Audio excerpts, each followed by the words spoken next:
चतुर कलावती। दीपू के साथ आज मालिक भी उसके घर पधारे थे। उसने अंदर कदम रखते ही आवाज़ दी, अजी सुनते हो, आ रही हूँ। अंदर से उसकी पत्नी कलावती ने आवाज़ दी। कुछ ही देर बाद कलावती दीपू के सामने खड़ी थी, पर पति के साथ किसी अनजान शख्स को देखकर उसने घूंघट कर लिया। कलावती, यह राजेश बाबू है, हमारे मालिक।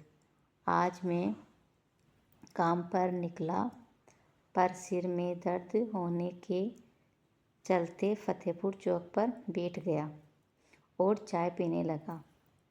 पर मालिक हालचाल जानने व लेट होने के चलते इधर ही आ रहे थे। मुझे चौक पर देखते ही पूछा, क्या आज काम पर नहीं जाना? इनको सामने देखकर मैंने कहा, मेरे सिर में काफ़ी दर्द है, आज नहीं जा पाऊँगा। इस पर मालिक ने कहा, चलो मैं तुम्हें घर छोड़ देता हूँ। देखो, आज पहली बार मालिक हमारे घर आए हैं, कुछ चाय पानी का इंतज़ाम करो। कलावती थोड़ा सा घूंघट हटाकर बोली, अभी करती हूँ। घूंघट के हटने से राजेश ने कलावती का चेहरा देख लिया, मानो उस पर आसमान ही गिर पड़ा। चांद सा दमकता चेहरा, जैसे कोई अप्सरा हो। लंबी कदकाठी, लंबे बाल, लंबी नाक और पतले होठ। सांचे में डला हुआ उसका गदराया बदन राजेश बाबू को उसने झंकोर दिया था। इस बीच कलावती चाय ले आई और राजेश बाबू की तरफ बढ़ाती हुई बोली, चाय लीजिए। राजेश बाबू ने चाय का कप पकड़ तो लिया, पर उनकी निगाहें कलावती के चेहरे से हट नहीं रही थी। कलावती दीपू को भी चाय देकर अंदर चली गई। दीपू, तुम्हारी बीवी पढ़ी लिखी कितनी है? राजेश बाबू ने पूछा। 10वीं जमात पास तो उसने अपने मायके में ही कर ली थी, लेकिन यहाँ मैंने 12वीं तक पढ़ाया है, दीपू ने खुश होते हुए कहा। दीपू, पंचायत का चुनाव नज़दीक आ रहा है। सरकार ने तो हम लोगों के घर ही कुतर दिए हैं। औरतों को रिजर्वेशन देकर हम ऊंची जाति वालों को चुनाव से दूर कर दिया है। अगर तुम मेरी बात मानो तो अपनी पत्नी को उम्मीदवार बना दो। मेरे ख्याल से तो इस दलित गांव में तुम्हारी बीवी ही इंटर पास होगी। राजेश बाबू ने दीपू को पटाने का जाल फेंका। आपकी बात सच है राजेश बाबू, दलित बस्ती में सिर्फ कलावती ही इंटर पास है, पर हमारी औकात कहाँ कि हम चुनाव लड़ सके। अरे, इसकी चिंता तुम क्यों करते हो? मैं सारा खर्च उठाऊंगा, पर मेरी एक शर्त है कि तुम दोनों को हमेशा मेरी बातों पर चलना होगा। राजेश बाबू ने जाल बुनना शुरू किया। हम आपसे बाहर ही कब थे राजेश बाबू? हम आपके नौकर चाकर हैं।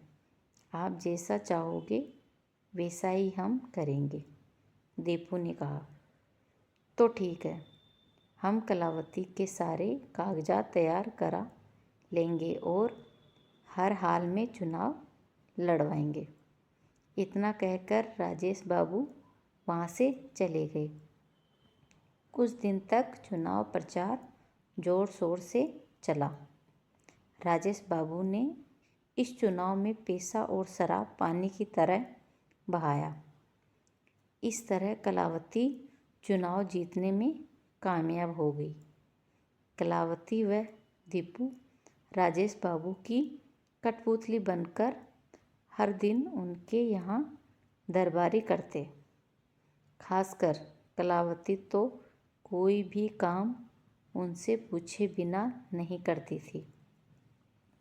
एक दिन एकांत पाकर राजेश बाबू ने घर में कलावती के कंधे पर हाथ रखते हुए कहा, कलावती, एक बात कहूँ? कहिए मालिक। कलावती राजेश बाबू के हाथ को कंधे से हटाए बिना बोली, जब मैंने तुम्हें पहली बार देखा था उसी दिन मेरे दिल में तुम्हारे लिए प्यार जाग गया था। तुमको पाने के लिए ही तो मैंने तुम्हें इस मंजिल तक पहुंचाया है। आखिर उस अनपढ़ दीपू के हाथों की कठपुतली बनने से बेहतर है कि तुम उसे छोड़कर मेरी बन जाओ। मेरी ज़मीन जायदाद की मालकिन राजेश बाबू, मैं कैसे यकीन कर लूँ कि आप मुझसे सच्चा प्यार करते हैं। कलावती नैनों के बाण उस पर चलाते हुए बोली, कल तुम मेरे साथ चलो, यह हवेली मैं तुम्हारे नाम कर दूंगा। 5 बीघा खेत व 5 लाख रुपए नगद तुम्हारे खाते में जमा कर दूंगा। बोलो, इससे ज़्यादा भरोसा तुम्हें और क्या चाहिए? बस राजेश बाबू, अगर आप इतना कर सकते हैं तो मैं हमेशा के लिए दीपू को छोड़कर आपकी हो जाऊंगी। कलावती फीकी मुस्कान के साथ बोली, तो ठीक है। राजेश ने उसे चूमते हुए कहा, कल सवेरे तुम तैयार रहना। दूसरे दिन कलावती तैयार हो कर आई। राजेश बाबू के साथ सारा दिन बिताया। राजेश बाबू ने अपने वादे के मुताबिक वह सब कर दिया जो उन्होंने कहा था।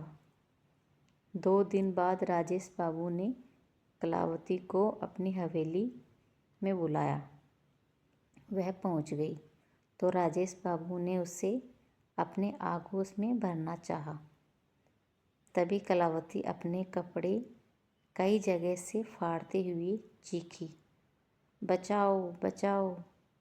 कुछ पुलिस वाले दौड़कर अंदर आ गए तो कलावती राजेश बाबू से अलग होते हुए बोली, इंस्पेक्टर साहब, यह शैतान मेरी आबरू से खेलना चाह रहा था।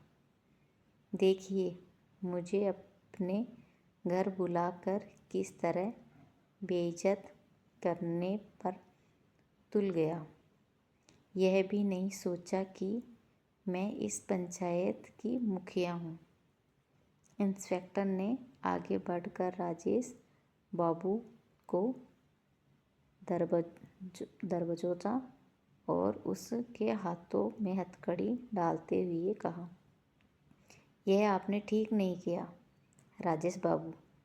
राजेश बाबू ने गुस्से में कलावती को घूरते हुए कहा, धोखेबाज, मुझसे दगाबाजी करने की सज़ा तुम्हें ज़रूर मिलेगी। आज तू जिस कुर्सी पर है वह कुर्सी मैंने ही तुझे दिलाई है। आपने ठीक कहा राजेश बाबू। अब वह जमाना लद गया जब आप लोग छोटी जातियों को बहला फुसला कर खिलवाड़ करते थे। अब हम इतने बेवकूफ़ नहीं रहे। देखिए इस कुर्सी का करिश्मा। मुखिया तो मैं बन ही गई, साथ ही आपने रातों रात मुझे झोपड़ी से उठाकर हवेली की रानी बना दिया। लेकिन अफसोस, रानी तो मैं बन गई पर आप राजा नहीं बन सके। राजा तो मेरा दीपू ही होगा इस हवेली का। राजेश बाबू अपने ही बुने जाल में उलझ गए। कहानी अच्छी लगी है तो चैनल को सब्सक्राइब करें। थैंक्स।